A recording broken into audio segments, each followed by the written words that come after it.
بشيء من الخوف والجوع ونقص من الأموال والأنفس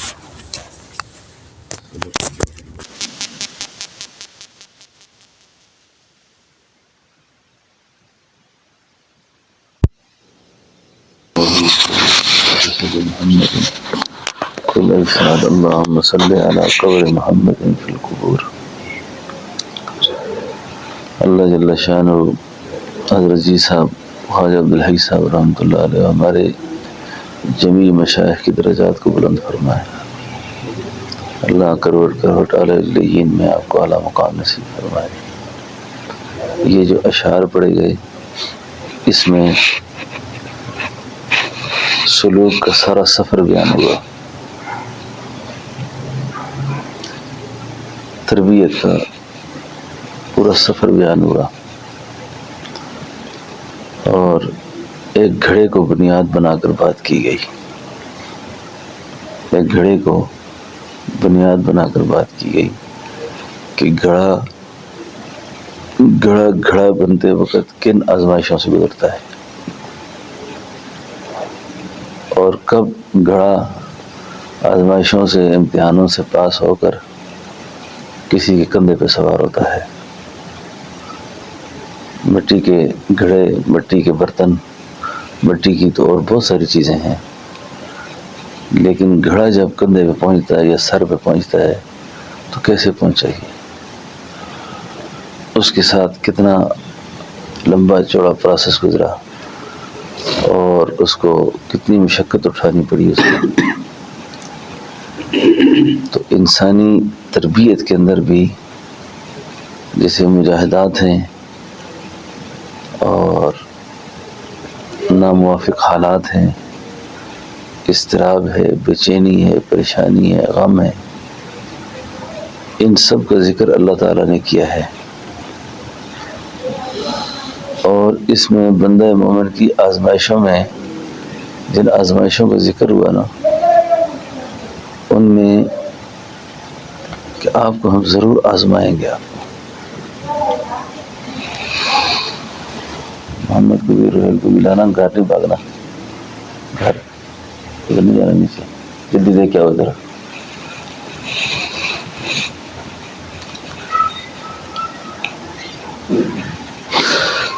تو اس میں ایک آزمائش جان کی، مال کی، اس میں انفس کا ذکر ہے. تو یہ طرح طرح کے حالات آپ پر آئیں گے. تو اس سفر میں یہ التجا اور دعا ہمیشہ رکھنی چاہیے کہ یا اللہ، اگر کسی آزمائش کے ساتھ تو نے میری باطنی ترقی کو رکھا ہوا ہے، تو اس بات پر بھی قادر ہے کہ تو اس آزمائش کے بغیر مجھے اس سفر میں پاس کر دے. ہے نا؟ آمین. بعضوں کی تربیت کا کچھ سفر غم میں ہوتا ہے، پریشانی میں ہوتا ہے. تو اس کے لیے اگر کوئی آزمائش، کوئی پریشانی آ جاتی ہے تو اس آزمائش اور پریشانی میں گلہ کرنے سے، اس آزمائش اور پریشانی میں شکوہ کرنے سے اجر ختم ہو جاتا ہے. ایسے کیوں ہوا ہے؟ تو محبوب ہاتھ اس وقت لگائے گا، محبوب کے قابل اس وقت بنے گا آدمی جب اس گھڑے کا جو تو قصہ بیان کیا سارا، تو کہتے کہ تمہیں گھڑا ہی نظر آتا ہوں، لیکن میرے ساتھ جو گزری ہے نا مجھے پتا ہے. تو خلاصہ بات یہ ہے کہ ہر آدمی کسی نہ کسی درجے میں اضطراب میں ہے، بے چین ہے، پریشان ہے. بات سمجھا؟ اور جو پریشان نہیں ہے وہ انسان ہی نہیں ہے. یہ جن بزرگوں کا کلام سنا نا، انہی کا ارشاد ہے. یہ فرمایا کرتے تھے جو انسان ہے وہ پریشان ہے، جو پریشان نہیں وہ انسان نہیں. جو پریشان نہیں وہ انسان نہیں. تو کسی بھی حالت میں نوافق حالات آ جائے تو توجہ دل کی گھڑی اللہ کی طرف سے نہ ہٹے، خیالات میں انتشار پیدا نہ ہو، تبھی غم پریشانی محسوس کرتا ہے آدمی، لیکن اس کے پیچھے کی حکمتیں جو ہیں ان پر خوب نگاہ رکھے۔ اس وقت میرے اللہ رب العالمین مجھ پہ جو امتحان لے رہا ہے اس میں اس کی کیا حکمت ہے؟ کوئی بیویوں سے آزمایا جا رہا ہے، کوئی اولاد سے آزمایا جا رہا ہے، کوئی مال سے آزمایا جا رہا ہے، کوئی چیزیں اور نقشے اللہ دے کر آزما رہا ہے، کسی سے لے کے آزما رہا ہے، گن مسائل ہیں۔ اب یقین کریں کہ ایک بزرگ عالم دین مجھے الگ کر کے کہنے لگے بہت پریشان ہوں، بہت زیادہ پریشان ہوں، کہنے لگے میری پریشانی کا اگر آپ کو اندازہ ہو جائے تو آپ میرے لیے ہر وقت دعا کریں۔ خیر ہو، کہتے ہیں کہ بیٹے کو ہیروئن کا سگریٹ پار کے خود دیتا ہوں،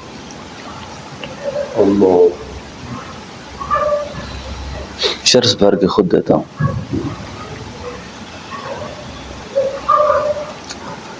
اپنے سامنے بٹھا کے اس کو پلاتا ہوں کہ کسی اور کے ہاتھ سے نہ پیے، اور زیادہ خراب ہو جائے گا۔ اور بیٹا بھی عالم ہے، کتنی بڑی ابتلا ہے۔ مجھ سے پوچھیں اس وقت میری کیا کیفیت ہے؟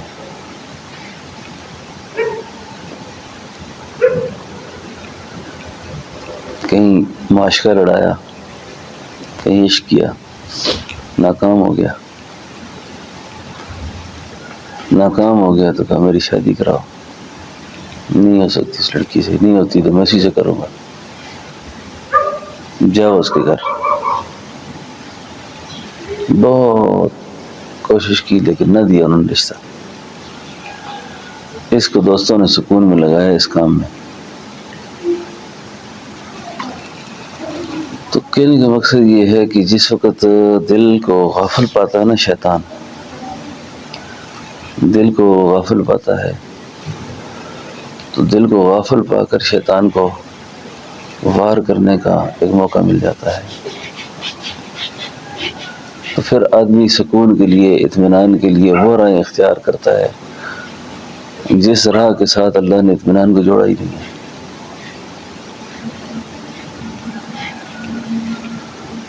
زندگی پرکیف آئی گرچہ دل پر غم رہا، ان کے غم کے فیض سے میں غم میں بھی بے غم رہا۔ تو اس نقطے کو شریعت کی حدود سے باہر نہ نکلے آدمی، شریعت سے باہر نہ نکلے، اور کسی بھی قسم کی کوئی پریشانی یا حالات متوجہ ہو جائیں ان حالات کو اللہ ہی طرف سے سمجھے، ان احوال کو اللہ کی طرف سے سمجھے۔ سبحان اللہ، یہ جن بزرگوں کا کلام سنا گیا، اللہ اللہ اللہ، اللہ میری آپ سب کی حفاظت کرے۔ اللہ، ایک سال میں حضرت پر 4-5 غم اکٹھے آ گئے۔ جوان بیٹا، بیٹی، داماد، بیوی، اور اس کے علاوہ ایک اور علاقے محلے کی سطح پر کوئی پریشانی۔ یعنی میں سمجھتا ہوں حضرت جی کا عام الحزن تھا، غم کا سال تھا۔ بڑھاپا بھی، عوارض بھی، اور جب بیٹے کی وفات ہوئی نا، جب مجھے خود فون کیا، مجھے فون کر کے فرمایا مولوی صاحب اللہ اکبر، بڑے بڑے ہوتے ہیں۔ مجھے کہا مولانا آج میں انفس کی آزمائش سے گزر رہا ہوں، آج اس وقت میں انفس کی آزمائش سے گزر رہا ہوں، اس میں فوری سمجھ گیا، میں کہا واقع ہو گیا۔ تو فرمایا کہ جب آپ کو یہ اطلاع کہیں سے آتی تو آپ میری پریشانی کی وجہ سے ابھی اٹھ کر آ جاتے رات کو۔ تو آپ کو اس لیے میں نے اطلاع دی ہے کہ قاری عبدالرشید کا انتقال ہو گیا ہے، بڑے بیٹے کا۔ تو آپ کو جب اطلاع ملے تو آپ نے فوری نہیں آنا، نہ کسی کو لانا ہے۔ تو میں پی ڈی سے روانہ ہو گیا ہوں، جا رہا ہوں۔ میں نے آپ کی صحت کے مطابق عرض کی، میں نے کہا آپ کھانا بھی کھا کے اور تھوڑا یہاں نماز پڑھ لیں، آرام کر لیں جاتے وقت۔ تو کہیں میرے ساتھ کافی لوگ ہیں تو ہم نہیں کر رہے ہیں، ٹھیک ہے۔ ہری پور صدر جی صاحب کا فون آیا مجھے دوبارہ کہ میں نے آپ کو فون اس لیے کیا کہ آپ میری وجہ سے پریشان نہ ہو۔ میں نے اپنے سارے ساتھ قافلے والوں کو حسن عبدال میاں جی ہوٹل پہ کھانا بھی کھلا دیا ہے سب کو، خود بھی میں نے کھانا کھا لیا ہے، نماز بھی پڑھ لی ہے، ٹھیک ہے، تاکہ آپ سوچیں گے کہ جی صاحب نے کھانا کھایا یا نہیں کھایا، تو میں اس لیے کھانا کھا چکا ہوں۔ آپ یقین کریں صبح میں پہنچا تو سارے لوگ اس طرح بیٹھے ہوئے تعزیت کرتے ہیں۔ ایک دیہاتی آیا وہ دور سے کشمیر سے، اور جو ہی اندر داخل ہوا نا تو بڑے مجبور میں کہتا ہے وہ پیر صاحب ٹھیک ہو نا، ٹھیک ہو؟ تو فرمانے لگے پراوا آج سترا پجامے چاہیے۔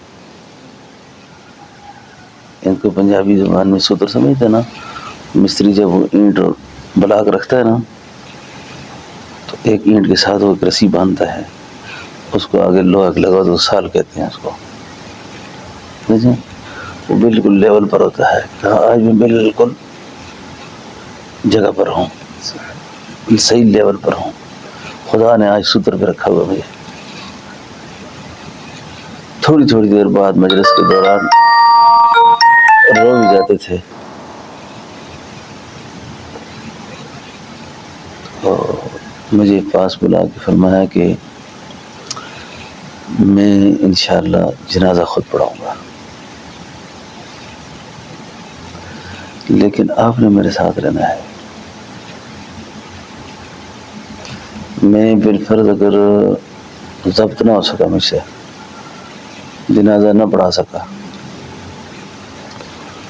تو پھر آپ نے فوراً مصلی پہ کھڑے کر اللہ اکبر، اور تربیتاً فرمایا وہاں سید اللہ نبی شاہ صاحب بھی ہوں گے، وہاں قاضی خلیل صاحب بھی ہوں گے، فلاں بھی ہوں گے، فلاں بھی ہوں گے، تو یہ نہ ہو کہ آپ ایک کو کہیں آپ پڑھائیں، دوسرے کہیں آپ پڑھائیں، تو اس طرح کا علماء نہ لگائیں، فٹ اللہ اوپر کرنا ہے۔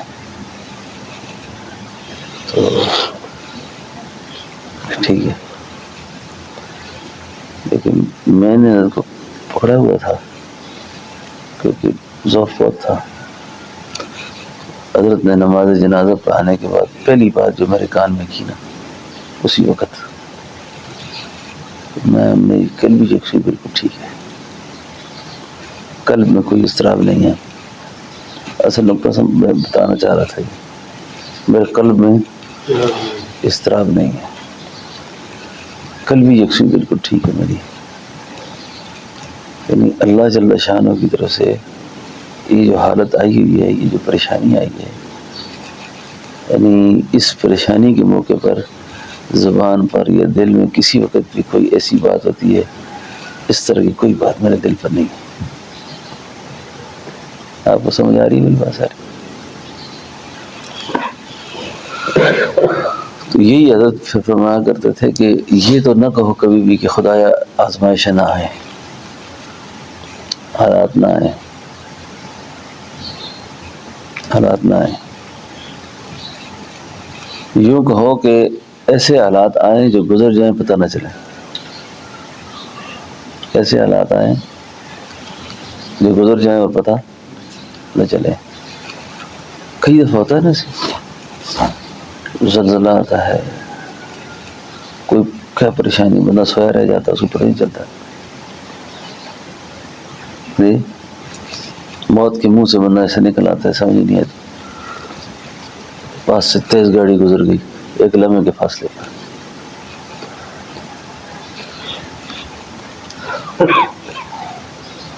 تو یہ چیزیں تربیت کا حصہ ہیں، اور جس چیز کو اللہ نے بعض اوقات کسی تربیت سے رکھا ہوتا ہے، ہم اس پہ گلہ کر کے شکوہ کر کے اس کے اجر کو ختم کر دیتے ہیں. اجر کو ختم نہ کرے آدمی، متوجہ اللہ رہے، اس میں کوئی خیر ہے، اس میں کوئی حکمت ہے. اور بعض اوقات اللہ تعالیٰ رجوع چاہتے ہیں، رجوع چاہتے ہیں. بعض دوست اللہ سے جب دعا مانگتے ہیں نا، التجا کرتے ہیں، اس دعا اور التجا میں اللہ کو بندے کا مانگنا اچھا لگتا ہے، بندے کا مانگنا اچھا لگتا ہے. اللہ خوش ہوتے ہیں، دیکھو مجھ سے مانگ رہا ہے، یہ مانگنا اچھا لگتا ہے، اس کی فریاد اچھی لگتی ہے، اس کی فریاد اچھی لگتی ہے، اس کی پکار اچھی لگتی ہے اللہ کو. اور پھر مانگنے میں جب مانگنے پہ آئے تو بخل نہ کرے، پھر خوب مانگے. اور خاص طور پہ جب داعیہ دعا پیدا ہو نا، داعیہ دعا اسی وقت پیدا ہوتا ہے جب قبولیت کے فیصلے ہو جاتے ہیں. جب قبولیت کے فیصلے ہو جاتے ہیں، قبولیت کے جب فیصلے ہوتے ہیں تو اللہ داعیہ پیدا کر دیتے ہیں. پھر یہ مانگتا ہے، فیصلہ ہو چکا ہوتا ہے، فیصلہ ہو چکا ہوتا ہے، تو اس کو پھر اللہ داعیہ پیدا کر دیتے ہیں، داعیہ پیدا کر دیتے ہیں. لیکن میں آپ کو ایک خاص بات بتاؤں، جب آپ دنیاوی ضرورتوں کو جب اللہ سے مانگتے ہیں نا، ہم دنیاوی ضرورتوں کو مانگتے ہیں اللہ سے، تو مانگنی چاہیے ربنا آتنا فی الدنیا حسنہ. اور جس طرح بے چین اور بے قرار ہو کر ہم اپنی دنیا اللہ کے سامنے رکھتے ہیں نا، اس کے ساتھ فوری رضا اور آخرت کو سامنے رکھا کریں. رضا اور آخرت کو، وقت کیونکہ قبولیت کو ہوتا ہے، کیونکہ اس وقت ہمارے سامنے دنیا کھلی ہوئی ہے، معاشی مسائل کھلے ہوئے ہیں، دنیا کی ضرورتیں وابستہ ہم سے. اور اس ضرورت کے پیش نظر اس وقت ہم اتنے دیوانے ہیں، اتنے پاگل ہو جاتے ہیں کہ ہم ایک چیز پر، جس کو انگریزی والے کہتے ہیں فوکس ہو جاتے ہیں نا، ایک چیز پہ فوکس نہ ہو پھر، کیونکہ یہ مسئلہ تو بھی حل ہونے لگا ہے، تو جاتے جاتے ساتھ اگلی بات بھی کر لیں. کیونکہ ربنا آتنا فی الدنیا حسنہ وفی الآخرۃ حسنہ وقنا عذاب النار. بڑے مسائل ہیں اگلے بھی. تو کیونکہ آدمی جب ٹوٹ جاتا ہے نا، دل شکستہ ہو جاتا ہے، دل شکستہ ہو جاتا ہے، تو اس شکستگی کے عالم میں اللہ جل شانہ اس کی دعا، پکار، فریاد، ان ساری چیزوں کو سنتے ہیں. تو بندہ ایسے موقع پر نا، خاص طور پر ایسے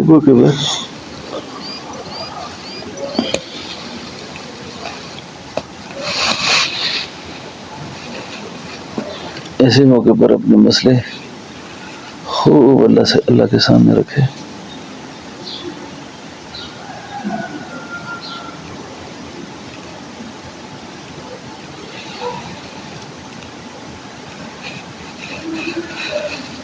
حکیم صاحب رحمۃ اللہ علیہ کے ایک شعر مجھے رات یاد آیا تھا کہ میں آتی نہیں تھی نیند مجھے اضطراب سے، آتی نہیں تھی نیند مجھے، ان کے کرم نے گود میں لے کر سلا دیا، ان کے کرم نے گود میں لے کر سلا دیا. معذور تھا ضمیر کے اظہار سے لیکن، معذور تھا ضمیر کے اظہار سے لیکن، اختر کو تیرے درد نے پہروں رلا دیا، اختر کو تیرے درد نے، تو بچا بچا کے نہ رکھ، علامہ کہتا ہے، تو حضرت بھائی کیا کہتا ہے، تو بچا بچا کے نہ رکھ، تو بچا بچا کے نہ رکھ اسے، تیرا آئینہ ہے وہ آئینہ، تیرا آئینہ ہے وہ آئینہ، کہ شکستہ ہو تو عزیز تر ہے، نگاہ آئینہ ساز میں، نگاہ آئینہ ساز میں۔ آپ کو اردو اگر صحیح سمجھ آئے نا تو آپ کی روح حجت کرتی ہے شعر پر، کیونکہ اردو میں پوری نہیں آتی نا، تو اقبال کی اردو بھی بہت عالی قسم کی تھی۔ تو بچا بچا کے نہ رکھ اسے، تیرا آئینہ ہے وہ آئینہ، تیرا آئینہ ہے وہ، کہ شکستہ ہو تو عزیز تر ہے، شکستہ ہو تو نگاہ آئینہ ساز میں۔ جس نے بنایا ہے نا یہ شیشہ، جب شکستہ ہو جاتا ہے تو اسی نگاہ میں اور زیادہ عزیز ہو جاتا ہے وہ۔ عثمان صاحب سمجھ گئے بات کو؟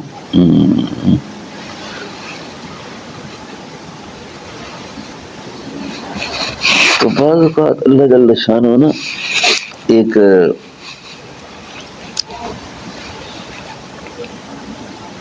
اختیاری مجاہدے کو نا اضطراری میں بدل دیتے ہیں۔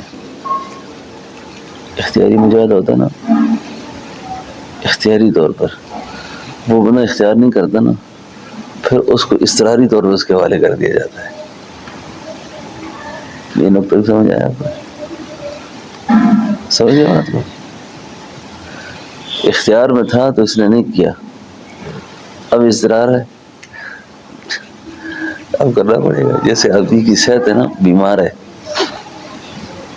ہے، شوگر ہے، اب شوگر ہے تو اس کو میٹھا نہیں کھانا چاہیے نا، کیونکہ اس کو جیسے مشیرہ پہلے سے اتنا زیادہ ہو گیا ہے کہ شوگر نکالنے کی ضرورت ہے اس سے نا، تو پھر جس وقت بیماری بہت بڑھ جاتی ہے، اختیار میں تھا کہ نہ کھاتا ہی ہے، اب اضطراری طور پر چھوڑنا پڑ رہا ہے، بات سمجھے نا؟ تو اضطراری جو مجاہدہ ہوتا ہے نا، اس میں شکستگی ہوتی ہے۔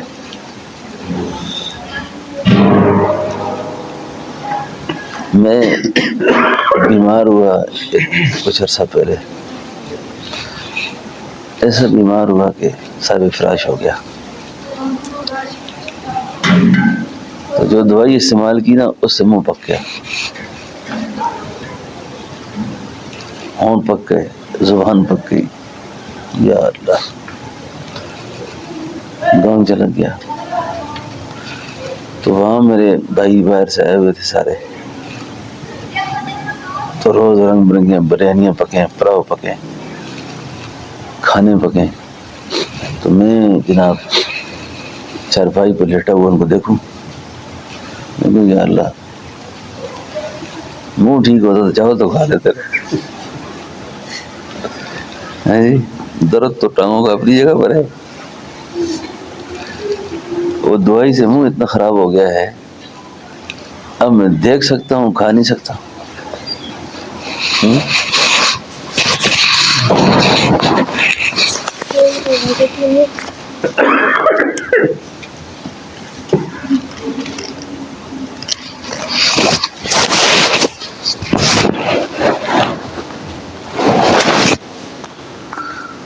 تو میں کہتا یا اللہ اگر یہ منہ ٹھیک ہو نا،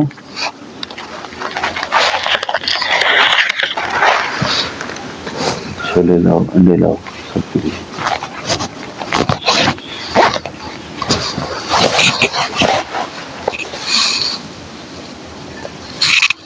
اٹھے گا، نیچے رویل کو اٹھا کے لاؤ۔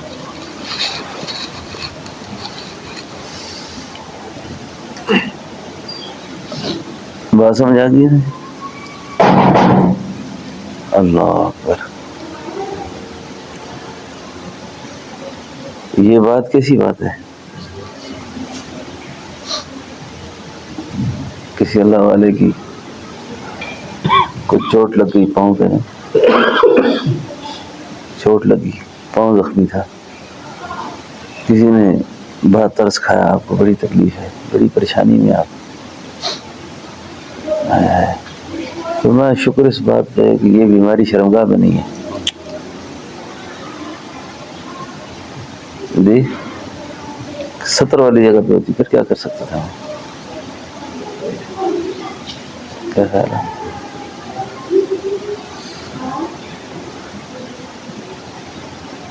آنکھ میں آ جاتی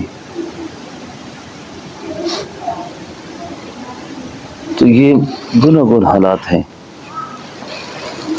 وَلَنَبْلُوَنَّكُمْ، یہ گھڑے سے بات چلی ہے،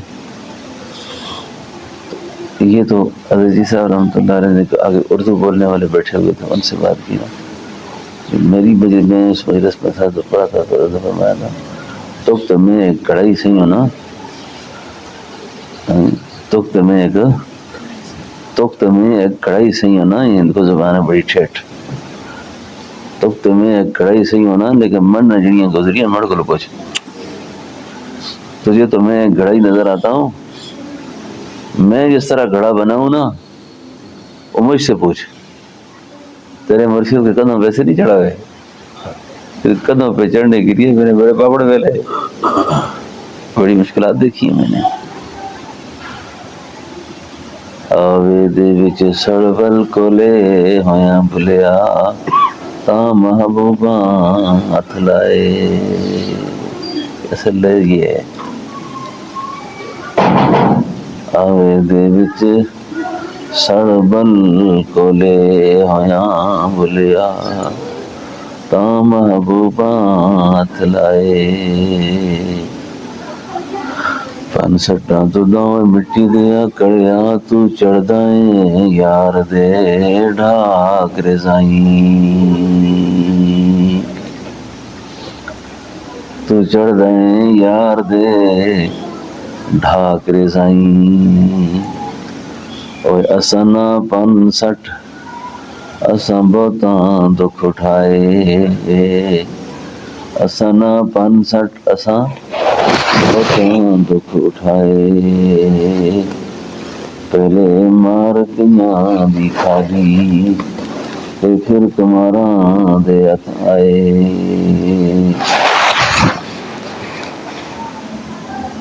چکڑے دے وچ گج مچ تھیوے تے چڑھ چک تے سر کٹائے، آوے دے وچ سڑ بل کولے ہویاں بھلیا تا محبوباں ہاتھ لائے،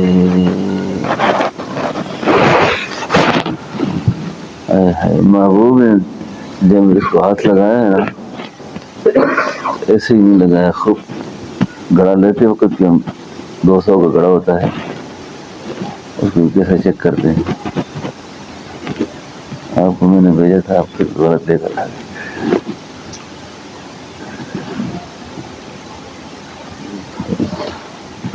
تو اس کو چیک کرتے ہیں،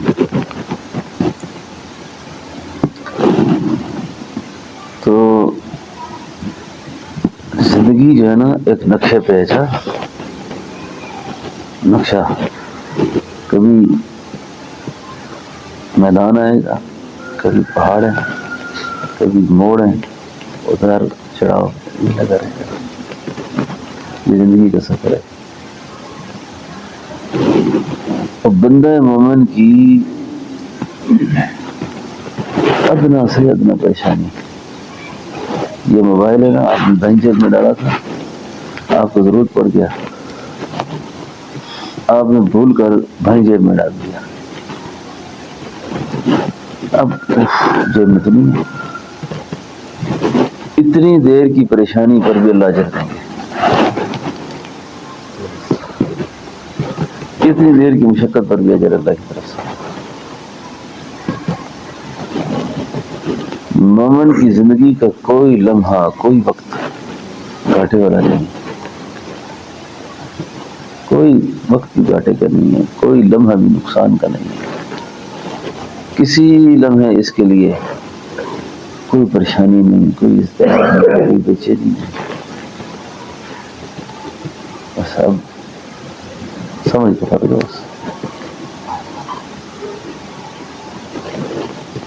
اسی لیے جب بھی کوئی حال آتا نا تو آدمی اپنے اس حال میں کہتے نا ابا اما پکارتا نا، فریادی ہوتا ہے نا، ماں یاد آتی ہے، باپ یاد آتا ہے، مطلب یہ ہوتا ہے میرا کچھ کرو، میں ٹھیک نہیں ہوں، بیمار ہوں، پریشان ہوں. بہت تھوڑی سی فریاد بندہ اللہ سے کر لے، دل ٹھنڈا کر دیتا ہے، دل ٹھنڈا ہو جاتا ہے. سارے غم کو کافور کرنے والے اللہ ہیں. اسباب بھی اللہ کے محتاج ہیں، اللہ کسی کو محتاج ہے، اللہ کو کسی کی احتیاج ہی نہیں ہے. تو جہاں تھک ہار کے بندہ آخر میں اللہ کی طرف آتا ہے نا، پہلے آ جائے، پہلے آ جائے اللہ کی طرف،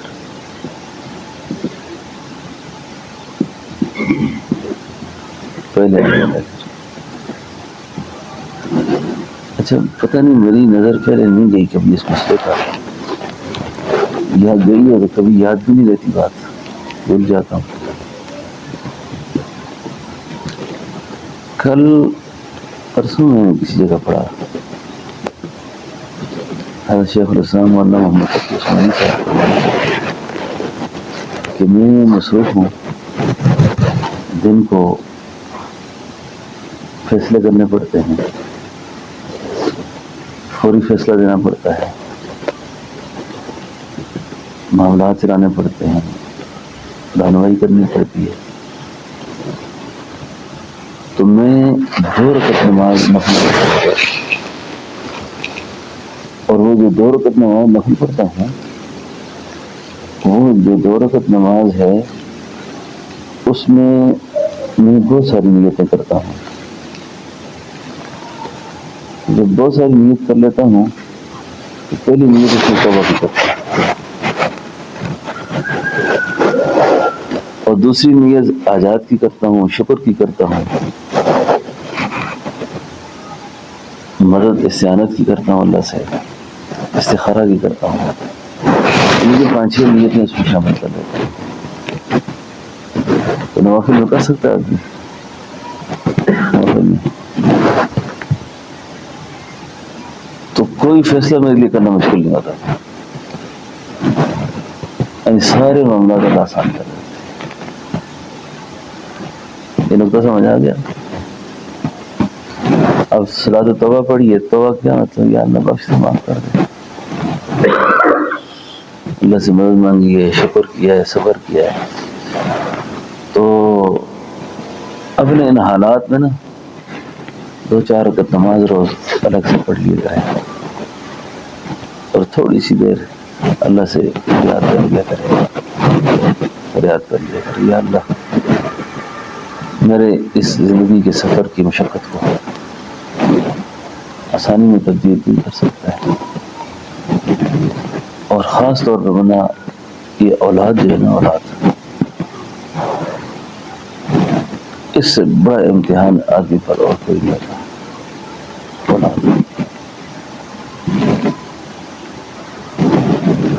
اولاد ہوتی ہے جس کو والدین کا احساس نہیں ہوتا، اولاد کو پتہ نہیں ہوتا کہ ماں باپ اولاد کے لیے کتنا جلتے ہیں، کتنا جلتے ہیں، کتنا پریشان ہوتے ہیں. ہماری اردو زبان میں کہتے ہیں اولاد کی ساڑ جو ہے نا، اس کی جلن بڑی عجیب ہوتی ہے. ان آزمائشوں سے بچنے کے لیے اس دعا کو بہت پڑھنے سے، ربنا هب لنا من ازواجنا وذرياتنا قرة اعین واجعلنا للمتقین اماما. اب بیوی اور اولاد جب آنکھوں کی ٹھنڈک بن گئی نا، تو ٹھنڈک میں سارے مسئلے آتے ہیں. ٹھنڈک جب ہوگی نا تو ٹھنڈک میں تو ان کی طرف سے کوئی اطلاع نہیں پہنچے گی نا، کوئی تکلیف نہیں آئے گی، کیونکہ اللہ نے ٹھنڈک بنا دیا اس کو. اللہ نے ٹھنڈک بنا دیا ہے. کیسے کیا زبردست مضمون ہے. اب ٹھنڈک اللہ نے بنا دی اس کو, ان سے اب ٹھنڈ پہنچے گی, راحت پہنچے گی, ان سے سکون پہنچے گا. تو ہر آن گھڑی عجیب راو صاحب رحمۃ اللہ علیہ کے الفاظ میں نے ان سے سنا کرتا تھا. ہر آن گھڑی ہم اللہ کی طرف سے اللہ کے فضلوں کو محتاج ہیں. ہر آن گھڑی ہم محتاج ہیں اللہ کی, ہر آن گھڑی محتاج ہیں, لمحہ بلمحہ محتاج ہیں. ہمارا احتیاج ایسا ہے اللہ کے سامنے کہ کسی کو ختم ہو ہی نہیں سکتا, ممکن ہی نہیں ہے, ممکن ہی نہیں ہے. اس لیے جہاں بعد میں آؤ پہلے آ جاؤ, بس پہلے آ جاؤ, اور خوب سے خوب تر مانتا رہا تھا اللہ سے, مانتا رہا تھا اللہ سے. اللہ اکبر.